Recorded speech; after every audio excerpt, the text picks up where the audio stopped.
What's up, everybody? How you doing? Welcome back to Horror Hangout. Thank you for joining me today. I got a movie review for you lovely folks, so I hope you're ready for this one, okay? I'm trying some new things, so bear with me, and I would love your feedback if you watched the whole video and let me know how you liked it or didn't like it, whatever, in the comments below. Give us a like or a dislike if you don't mind, and then subscribe to the channel. This video is brought to you by Knife Crime Apparel. If you're interested in a shirt, a hoodie, a tote bag, whatever, hit me up on Instagram or via email. That information is in the description along with my Patreon, all that jazz.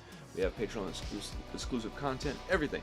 Anyways, let's talk about this movie because I'm excited. I took my time making this video and I hope it shows.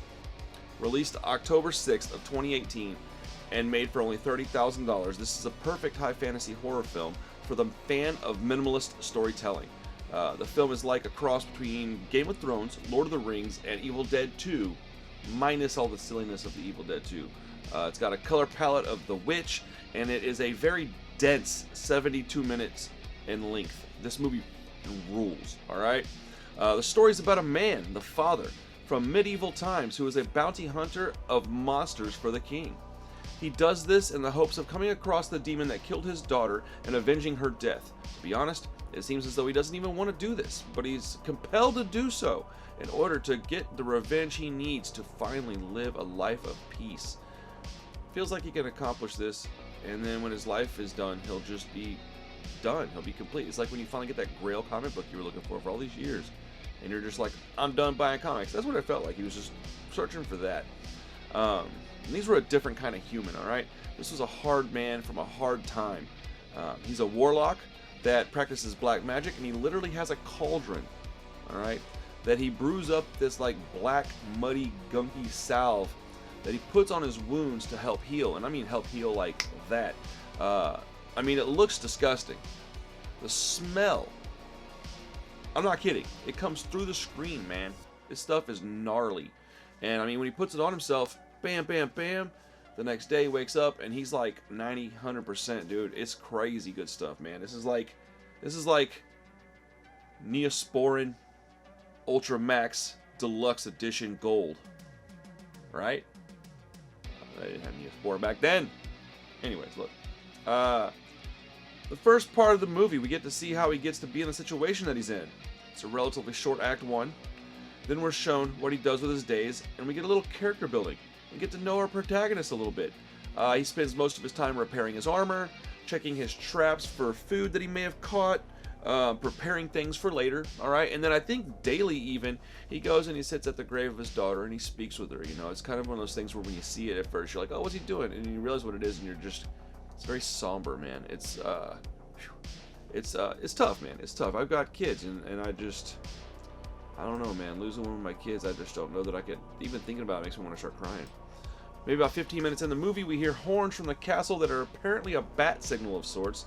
They're used to call him to a meeting spot where an arrow in a tree waits on him, kind of like I don't know, like a nail kind of, with a wanted poster wrapped around it so he can see what the monster's supposed to look like that he's fixed to hunt. He even collects those things in like this Necronomicon type of book. This movie's fun, man. Dude, 72 minutes, bro. I think total like actual movie time, it's probably closer to like 62 to 65 minutes. It is not boring, okay? At one point early in the film, we get this really great foreshadowing. I've always been a fan of foreshadowing because when I was a kid, I learned what it was. It's been one of those words that it was like one of the first bigger words that I knew what it meant, and so I always knew, oh, that's foreshadowing. And there's this like rickety window that's like banging open and closed because there's no lock on it or anything, and he's got this like jar of, it looks like cumin. I don't know what it is, but it's on there. There's no lid, and it's like bonk, falls down, spills out, and you're like, because they like. The camera kind of like, the camera keeps going back to it, right? It'll show something and it'll go back to it. It'll go show something, go back to it. Show something, goes back to it. It falls down, and then the camera like zooms in on the jar before it cuts, and you're like, oh, that was very intentional. At least I think that's how I remember it happening. I could be wrong, but that's how I remember it in my head. Is that it was like a cut. It falls down, it zooms in, and then it goes to the next scene. But yeah. And about the 20-minute mark of the movie, when we're familiar with our character and what is going on in the story, alright, we get a series of like hard cut scenes, and it's like a montage almost. It's where he's going to go fight these monsters. And what happens is like you'll see him come in and drop his gear down, and then you'll hear the horn. He'll get his gear, he'll pick it back up, and he'll walk out the door, and you'll hear a bunch of noise of like grunts and clearly battle ensuing, right? And then he'll come stumbling back in, and it just cuts to that. Does it a few times. It's really kind of cool, and you get to see these. He's the headhunter, man. He's collecting these heads of different beasts and stuff. There's some stuff I'm leaving out of this movie intentionally. I mean, out of this review intentionally, so I don't want to just jack this for you guys. Yeah, man. He's going out, he's battling evils, coming home, smashing these heads of whatever beast he felled on these gnarly homemade spikes that he's attached to his wall. That's what I was thinking about a second ago. A lot of this stuff happens off camera with the fighting scenes. Usually I wouldn't like that very much, but this one being on such a small budget, I think it was a smart move. Everything about this movie is beautiful. The muted color palette, the score. I even like the score more the second time around because I didn't pay a lot of attention to it the first time. And then, I don't remember something happened in the second time the movie. I was watching it in here with surround sound. And the first time I watched it, I have two options. I got a really big TV, 75-inch 4K. This is just in our living room. Or in my office, I got a 55-inch 4K, but with surround sound. There's no couch in here. There's, choose your option, So most of the time, if I can, I like to sit in there and watch. But I watched it in here the second time, and it just was different with surround sound. Better, much better. If I didn't know this was a low-budget movie, a VOD movie, all right, I would assume otherwise. The camera work in this movie is mostly excellent. A lot of the close-up shots, a lot of the shots are close-up, and the screen's always full. It's almost as if they were advertising for the location of the movie to the viewers. It's just absolutely beautiful. I feel like some things that people saw as cons in the movie, because I've seen a bunch of breakdowns on this. I've watched this movie 3 different times, and I've watched a couple of breakdowns on it. I think some of the things that people saw as cons, I see as pros. I like campy. I like the fact that it blends things like The Witch, Lord of the Rings, and Evil Dead 2. The first two make sense that you would blend those together, right? But throwing in some Evil Dead stuff, that doesn't necessarily make sense. I like it. It worked for me. I have heard 2 guys that I don't think they even realized that it was probably intentional, or they just didn't like it. Okay, and I'm not familiar with this guy, this Christopher Rise, the lead actor. It's almost one guy in the whole movie. That's it. But he was thunderous without saying hardly anything. All right. He speaks so little that every word is significant, and he portrayed a stoic, determined man in pain to a T. He did a very good job. And for a movie with so little dialogue and basically one man for its entirety, at no point does this movie get boring. And I stand behind that, man. I 100% agree with that. Dude, something funny happens in the movie.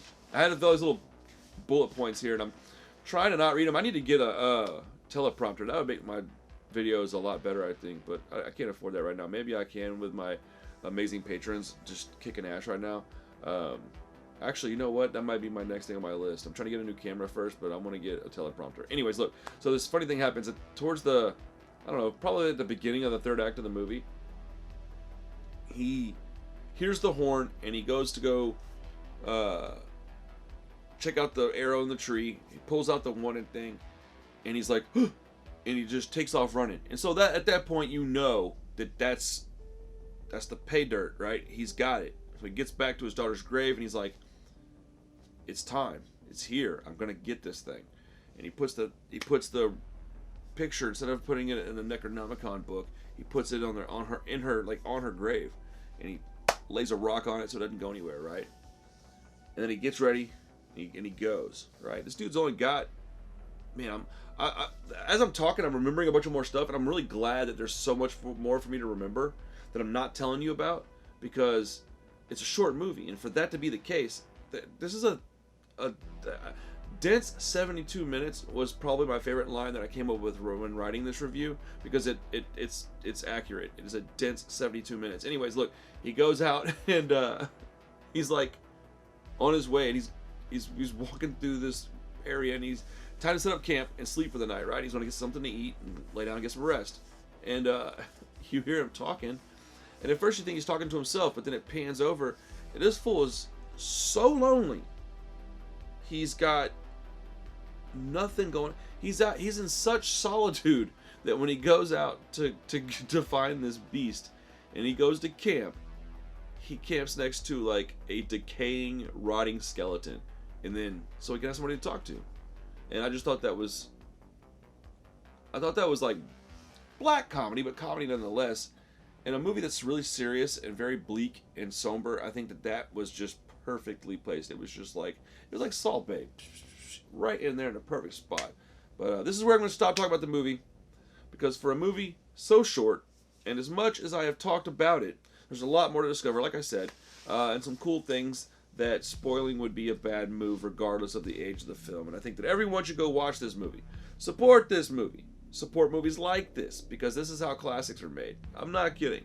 I'm not calling this a classic. I'm saying this is how classics are made. When you're given all the money in the world, you tend to mess things up. When you're on a budget and you have to come up with things, you have to be creative. That's when, well, creativity happens. The only drawback of this movie, I will say, I will give it, okay, so the only drawback of this movie is that somewhere around the third act, the cinematography seemed to change. And like I said, I watched it 3 times. And the first time I watched it, it just bugged me. I didn't understand. I kind of found it charming, but it bugged me. And I was like, huh. And the second time I watched it, I was like, okay, I don't really know what's going on, but whatever. I really like this movie a lot. And the third time, I really focused in on it and was trying to figure out what was going on. And I feel like they're trying to tell you something with that camera change, because it looks like somebody completely different filmed it, or they used completely different equipment. I couldn't tell you which one of those happened. I don't think either happened. But I think what they're trying to do is portray something or tell you something with that, and I can't figure out what it is. That being said, I didn't do a gore score for this movie because it's got one actor, very little violence, very little dialogue. I mean, it wouldn't get a gore score. The kill count doesn't really exist for this movie, but a recommendation score does exist. What do you think, Nick? Oh man, I'm going to see his new movie. I guess at this point, tomorrow night. Boom. So yeah, a recommendation. I give this a 10 out of 10 a recommendation. As far as a grade of this movie, it is a 9.5 out of 10. I want to say a 10 out of 10, but until I figure out what's going on with that camera work at the end of this movie, I won't. 9.5 out of 10. Go see this movie. It is wonderful. I love it, and I love you. So thank you for your time. I appreciate you stopping by. I'm sorry for being so long-winded, but this is one of the first movies in a long while that excited me this much. I got a couple of episodes of Horror Hangout, the podcast, coming with my boy Steven Sheed. We're going to cover House of a Thousand Corpses and the Texas Chainsaw Massacre remake, because we've been doing all the Texas Chainsaw movies. And House of a Thousand Corpses is a Texas Chainsaw movie, basically. But yeah, man, go check this movie out. This movie, hot take right here. You know what? I'll put this at the beginning of the video. Thank you so much for your time, everybody. Take care of yourselves and be kind to everyone else. Love you so much. See you next time.